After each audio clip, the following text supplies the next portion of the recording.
This is John for johnsbeat.com. I'm back on the beat. I've got one of my favorite authors. Now we're talking fiction. John Cosper. How are you, sir? I'm doing well. Happy New Year, sir. Happy New Year, my friend. I'm going to start off with a trivia question for you. This is a surprise. Okay. What do you and Paul McCartney have in common? Well, I noticed earlier on Twitter we're both on your book list, which I pointed out to my son, and I was like, "This is bizarre." There it is. So, You, Paul McCartney, and a handful of others made my great reads list from 2021, and I can't wait to delve into the book. And I have it here. there you go. Man, what a fantastic book! It's always a little scary when friends write books and then I get to read them because what if the book isn't good? And I know your wrestling books are great. I love them, but fiction's a whole different story. Man, I love this book. I'm not just saying it because I'm interviewing you or because you've been very kind to me. I'll tell you, I absolutely love it. So, I know you've written other fiction books in the past. You've done a few short story books. You did a long-term fiction book. How did you get started in fiction? It was probably about 20 years ago. I actually started my professional writing career. It started with me writing skits for. Actually started with skits, writing skits for the church and the youth group where I attended, and then the youth pastor telling me you need to sell these to other churches. So I kind of branched out from that, and after several years of that, writing skits, writing plays, which really I did for over 20 years total. But several years into that, I decided I wanted to write a novel. Wrote my first one, self-published it on what was the platform back then? It was Cafe Press, I think. So it was like spiral bound. Sure. But then Kindle digital publishing came along, and every now and then just an idea comes to you, and you sit down and you start working on it. And when you get it to a certain point and a certain length, and you're happy with it, you kind of put it out there, see if anybody likes it. And I was writing fiction for quite a while before I ever got over to wrestling, and wrote some film and produced some short films as well. But this is really my first foray into. I mean, it's probably more humorous than it is horrifying, but it's certainly my first foray into the horror fiction. Yeah, I was going to ask you about that. Is it fair for me to say that it is a horror book, but there's some kind of quirky humor sprinkled in? Is that Oh, fair? absolutely. I mean, that's the horror that I like. I'm a big, I mean, my earliest with horror is the kind of stuff that used to be on the matinee back in the 50s. They were the B movies. I'm a big Ed Wood fan. I love Plan 9 from Outer Space. I love the Roger Corman films. I'm a huge William Castle fan. House on Haunted Hill is still one of my all-time favorites. So certainly I've always had, more of it. If it's got a humorous bent to it, I enjoy it more. Killer Tomatoes is a must-watch every year for me at Halloween. I love the Happy Death Day movies. I think they're just hilarious. Cabin in the Woods, Buffy the Vampire Slayer. Kind of my groove right there is as far as when it comes to horror. And not that I can't sit back and appreciate, good. Man Pondo's certainly been trying to get me to watch the Jason. I finally watched the first Friday the 13th this year, which, as somebody who used to make low budget indie film, I mean, I couldn't just help sit back and go, this is just a lot of fun to watch. So, yeah, I mean, this is my first time delving into actually writing. Writing a longer piece of work. I've done some little one-off things, and actually, I had a short story to another collection that I didn't think much of it, and then an actress named Cindy Maples took it and turned it into a most terrifying little short film you ever saw, which was just amazing. It was Out of My Mind is what it was called. Out of My Mind, Cindy Maples, if you want to look it up. Not safe for work. But man, she took this little half-baked idea I had that I could never really bring it to life and make it something scary, and she turned it into something terrifying. It was really cool. Now, I know a little bit about the story behind Dead Park Plaza, but could you tell for the rest of the people that aren't quite familiar with it? I think it's a fascinating story of how it came to be. It's it was kind of a odd, quirky thing of several things from over the years all coming together just all at one time. I had kicked around an idea for a screenplay of a story that's in the book involving the workplace and I guess ritual sacrifice and cannibalism. And I kind of kicked around with it, and it had several false starts in the screenplay, and it was sitting around collecting, mothballs. I had this other idea I used to pitch out to people all the time. It's like, what if you did a spoof of Lord of the Flies, but you called it Lord of the Files, and it's all about, a workplace where the boss dies and everybody goes tribal, and all of a sudden it has factions and everything, and you have the accountants versus sales versus, and everything, and just a modern office, going to war with each other. And then kind of the third piece that you know popped up and finally gestated was, I lost my dad back in March, and the last text he ever sent me was one morning. He shoots me this text: I had a dream last night, and this guy gets a new job, and his first day of his new job, he turns on the computer, and the printer prints off a letter from the person that had his previous job that tells him, you are in grave danger. You have no idea what's going on here and what's really happening.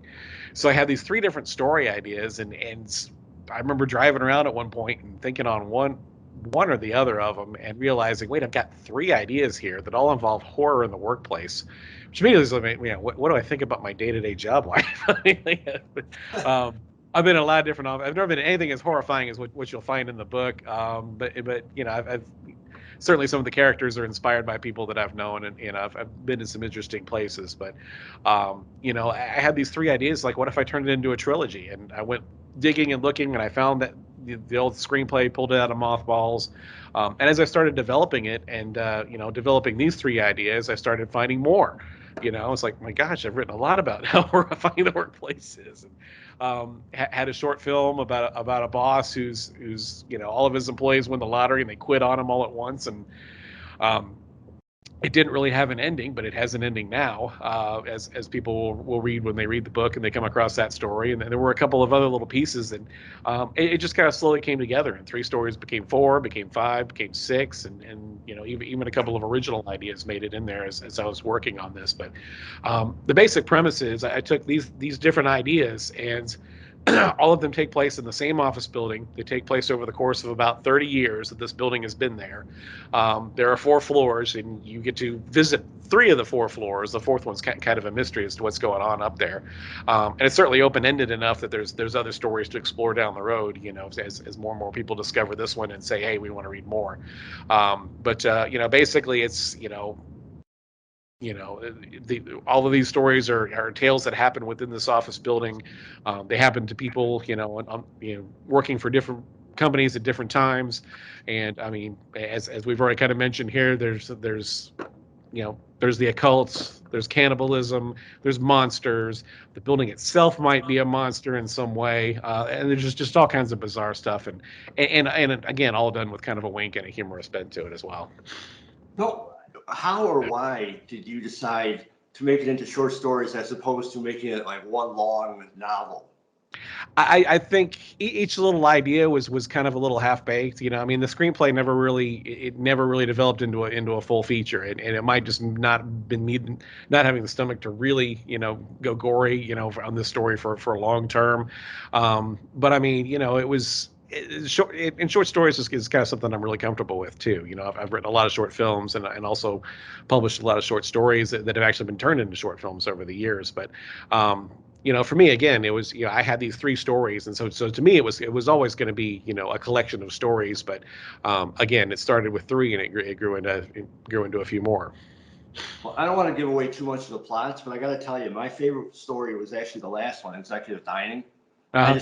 I thought that was hilarious. And, the cool thing about your book, I read it probably, well, you sent it to me like maybe 2 weeks ago, 2.5, 3, whatever weeks ago, and I read it pretty quickly. It's a very nice read. It's a beautiful book. Like when you're sitting at home, it's night, just dive into it, and you could pick it up in the morning or whatever.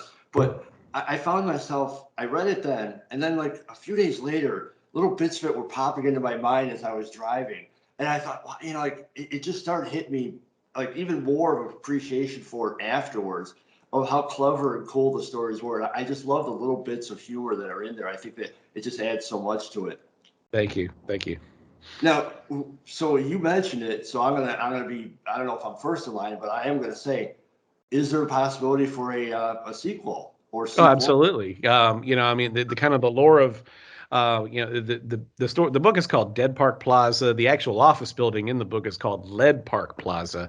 It was one of 3 developments built on top of a former military installation, along with a neighborhood and also a shopping center. The shops at Lead Park, and to me that there's something to that backstory, you know, and the horrors that have happened in this office building may or may not be confined just to the office building. So yeah, certainly there's I think and we've kind of hinted a little bit, you know, at some maybe some potential strange things going on over at the shopping mall. So you know, and what better place to take this and to expand it, you know, than to go into retail. Well, there's so much potential. As you said, the story goes back 30 years, or the story spread over 30 years. That's a lot of rich potential material there. Oh, And absolutely. from the stuff that you've already written, I can just see you putting out. I mean, it's endless amount of possibilities of what could happen in the future. Yeah, I mean, you got 3 floors, you got 30 years, and we only hit maybe 6 or 7 companies that have been in that building in different offices. So, yeah, there's certainly a lot of room for expansion, and even within the stories, there's more story to tell that we just kind of left there, really for the reader to decide. Which is, I've always enjoyed, you know, I love the old radio stuff, you know, going all the way back to the 1930s, you know, like the Orson Welles War of the Worlds, where you're building this image in your mind of whatever the horrific thing is, and a lot of times when you leave it to the imagination, you're going to come up with something way scarier than some filmmaker is, you know. So as you know, let's say outside of the Alien from the Aliens movies, I mean, just about every horror maker, since they put a face on their monster, they put a cap on just how horrifying that creature can be. So. And you stood at the fourth floor. Right. Gosh knows what is going on Yeah. there. Maybe we'll find out more about that in the future too. Right. But Exactly. once again, for people, it's Dead Park Plaza. It's by John Cosper. It's a fantastic book. It's like 97 some pages, something like, or 123 pages. There you go.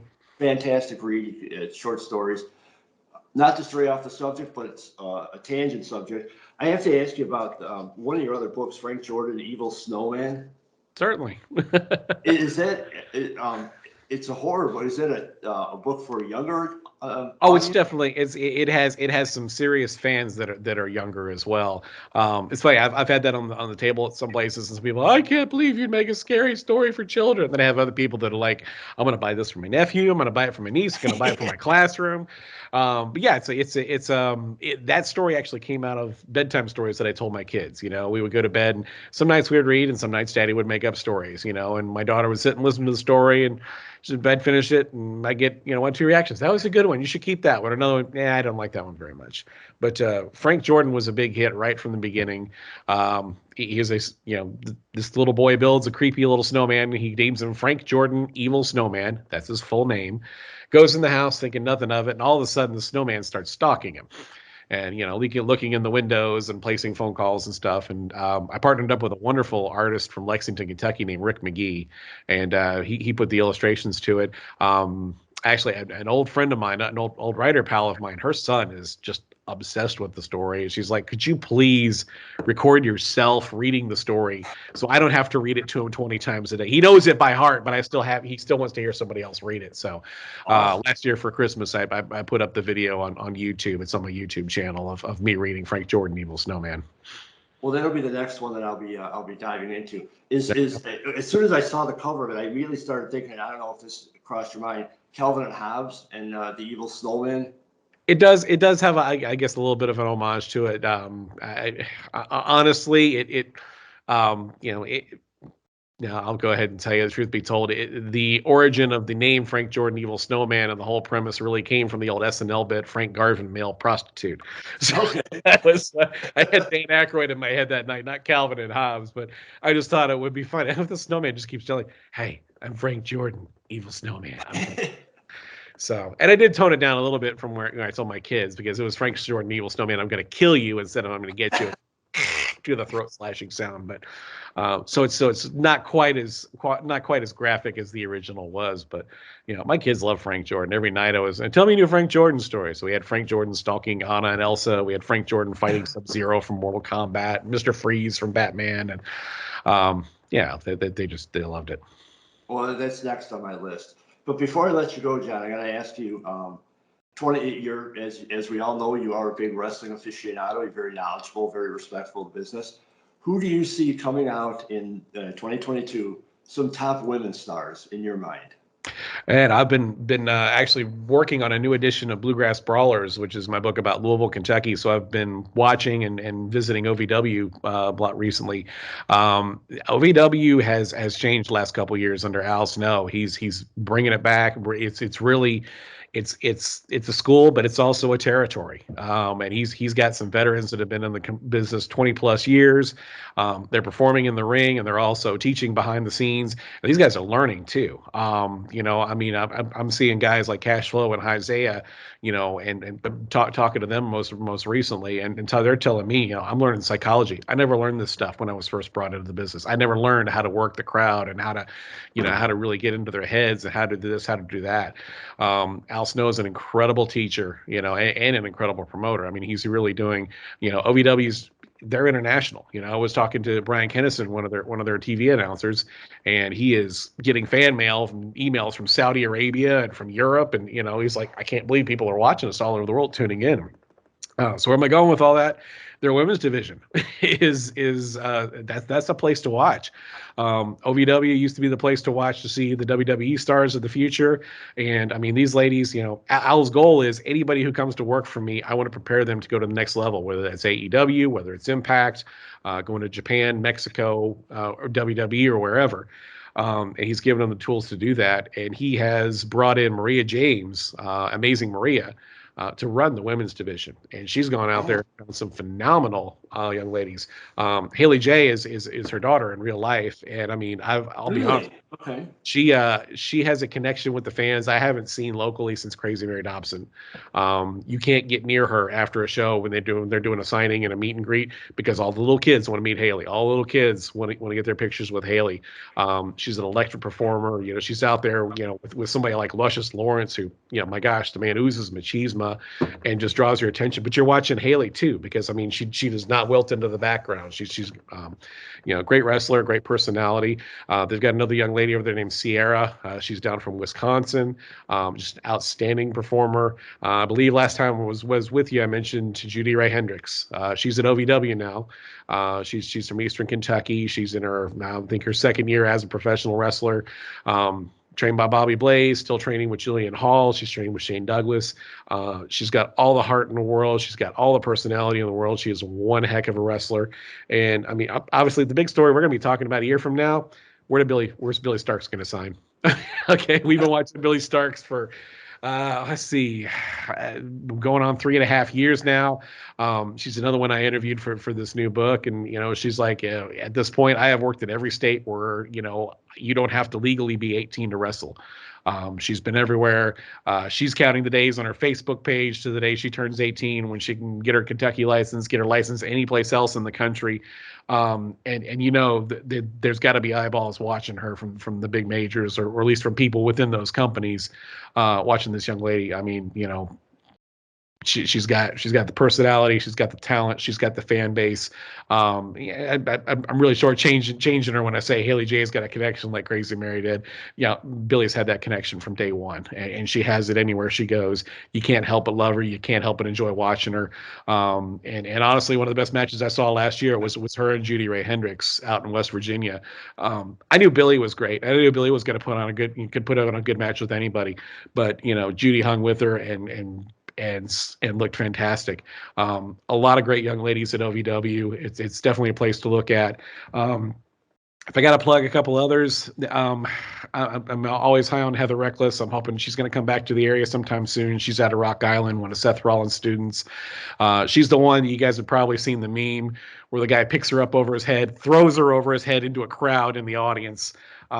First time I ever saw her, she was working a three-way with two other girls out in Las Vegas.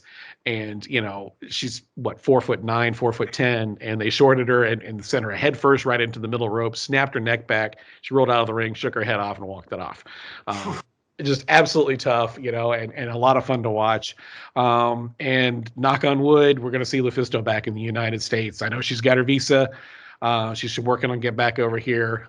She's been in the business for 25 years. She is the absolutely the best female wrestler, maybe the best wrestler, period, who has never worked for one of the major companies in the last 20 years. And why nobody has given her a shot, I don't understand. Why she's not working with Jordan Impact, why she's not, working AEW Dark. Well, she's probably not working AEW Darks because she's been stuck in Canada for the last year because of this pandemic. But I would expect to see her at least pop up on AEW Dark. WWE needs to bring her down, put her in their performance center, get her training some of these young ladies, or somebody needs to put her on their roster because she would be a tremendous benefit to any group that she works with. And just an outstanding person too, just one of my favorite people in the business. So that gives you quite a few to look at. Certainly take a look at OVW. They're live on Fight TV every week. If you're not in the Louisville area, you can't catch them on local television. Billy Starks, she's going to sign someplace. She'll probably be under contract by the time we're talking to each other next year. This time next year, I would certainly expect it. And Heather Reckless and Lufisto. Well, I'm excited because Billy Starks is going to be wrestling up in Northbrook, about 20 minutes north of me, sometime in March. And I'll be seeing her for the first time. I'm excited about that. There you go. I've heard a lot of great from you. Yeah. Before I let you go, you have some other news about a book coming out from an old school wrestler. Wahoo McDaniel was released, actually just published it just the end of last week. Got done a little bit early, so it's like, well, why hold it till January? So if you are a fan of the old school wrestling, if you grew up watching it in the 60s and 70s, if you're an old football fan, you're going to want to read Wahoo McDaniel's book. We go all the way back to his early days in Midland, Texas. He played baseball for George H.W. Bush.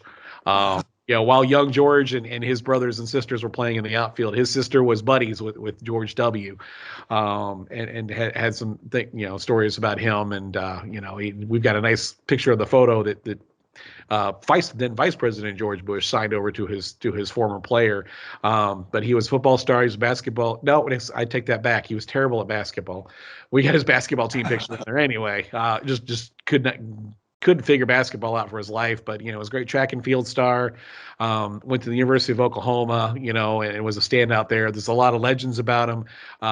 Basically, what I got from his sister Dana and I got from Jim Cornette was the same thing. If you've heard about Wahoo, it's probably true. I've yet to find anybody to dispute these things, that he ran 37 miles from Norman to Chickasha, that he drank a quart of motor oil on a bet, and of course, in New York, he was the only player in professional football history to have his first name on the back of his jersey. Whenever he would make a tackle, they would yell out, "Tackle by who?" and they'd all shout "Wahoo." And then there's his wrestling career, which lasted, darn near 40 years. And starting as early as 1962 and breaking into the business and wrestling all over the country, wrestling in Japan, becoming one of the key figures in the Mid-Atlantic. He had his feud with Johnny Valentine and then Greg Valentine and then Ric Flair. And then Tully Blanchard. So we kind of delve into all that. Talk about the bloody match that he had with Manny Fernandez that nearly got wrestling shut down in Philadelphia for a while.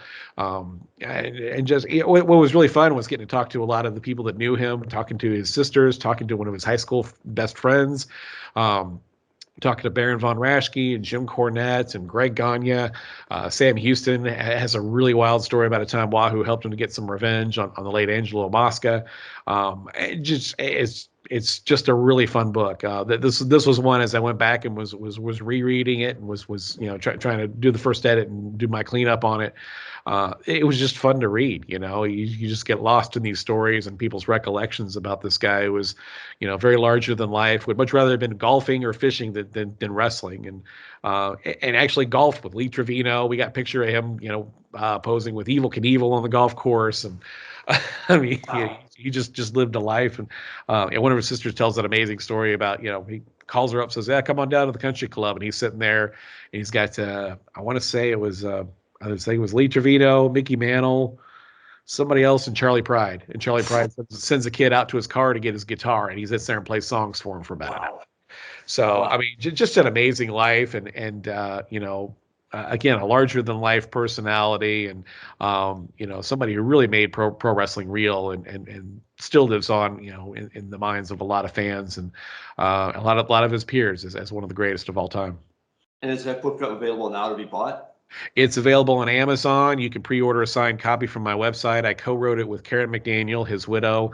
The pre-orders we're taking right now at eatsleepwrestle.com will come with mine and Karen's signatures, but it's already the #1 new wrestling biography on Amazon. So it's out there. It's been selling like crazy ever since we released it last week. A lot of fans really excited about it, and I got to give a shout out James Duncan, who's done a lot of book covers for me. He did the one for Princess Victoria, and he did Charlie Cruel's at Ella's a couple years ago when I did a couple fiction books with them. But he really killed it on the cover. It's absolutely beautiful looking book. Well, I can't wait to get it. I encourage everyone, wrestling fan or not, because Wahoo goes beyond the wrestling world. So anybody that is interested in just an interesting life, check out the Wahoo book. Order it now. Also, check out, again, I can't praise this book enough, Dead Park Plaza. I know I sound like probably a giddy fanboy, but the book is fantastic. Thank you so much. Stories, I enjoyed it, and I didn't want to end it. That was my problem. I didn't want it to come to an end. Fortunately, my favorite was the last one, which is kind of interesting. And I really hope that you do more of. I want to delve more into Dead Park Plaza. I'm certainly planning. I'm certainly hoping so. I've got a couple of ideas sitting around, and a couple of them I'm really excited to get to. But it's just going to be a question of when. And I certainly think that there's going to be at least one more on that. So that book's available. That book's available on Amazon as well. It's a paperback and Kindle. And if you want a signed copy, come to johncosper.com and you get a signed copy there. Well, you just answered my next question. So the place that you go is johncosper.com or eatsleepwrestle.com. Mm-hmm. Find out all your books, fiction, wrestling, everything you got there, all at one or two sites. Yes, sir. Sites. Yep. John, it's always a pleasure, man. I love talking books. I love talking wrestling with you. Happy New Year. Have a great rest of the year. We'll catch up before not too long. Sounds good, man. Always good to talk to you. Thanks, John. All right. #Fire Nagy. Please, quickly. Yeah. Let's get it in there.